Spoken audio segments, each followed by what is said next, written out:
Koiotea. Honako animalia honen ilea marroi gris antzekoa izaten da.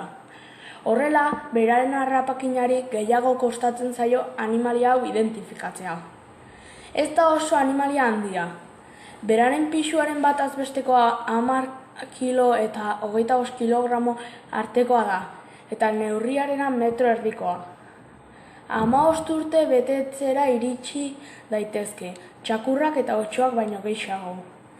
Edozein lur saietan bizi daitezke, basamortuan, mendiezetan, belarditan. Nahiz eta oso harrigarria izan, hirigunera ere egokitu daiteke.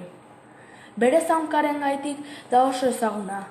Beraren pixarekin markatzen dute lurra, otsoen eta txakurren antzera. Bizitza osoan bikote berbera mantenduko dute. Esan behar da, baserritarrek gorroto duten animalia bat dela. Beraien oiloak, oilaskoak, antzarrak eta abar hiltzen eta jaten dituelako.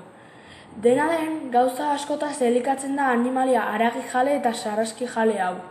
Esaterako, erbiak, hegaztiak, xaguak, behiak, oiloak, hildako animalien hondakinak. Aurkitzen duen beste edozer jateko gai da, beharra sentitzen badu.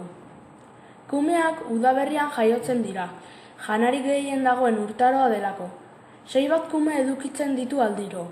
Kumeak bere burua zaintzeko gai izan arte elikatzen dituzte. Baina ohikoena udara arte zaintzea, elikatzea eta abar izango zen. Oso animalia azkarra da, 75 km/orduko abiadura har dezake.